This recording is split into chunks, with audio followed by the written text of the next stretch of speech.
If you want to hang drapes the right way, stay tuned.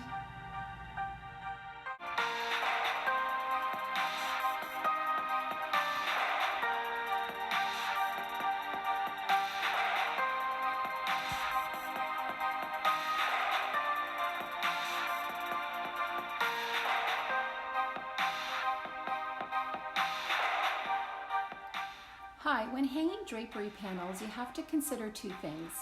Number one, how high the rod is going to be hung above your window. And number two, the width of the rod.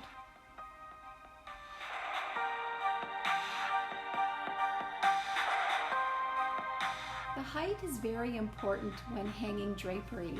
What you don't want to do is you don't want to hang the rod just above your molding. You want to hang it 8 to 10 inches above your molding. This will draw the eye up and it'll make your ceilings look taller and your windows look larger.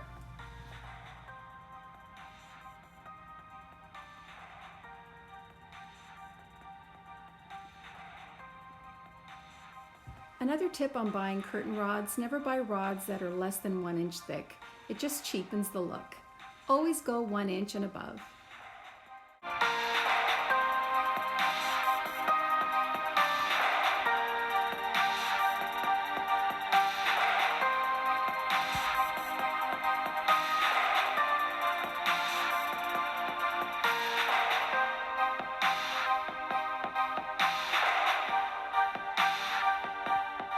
Thanks for watching, guys, and please subscribe.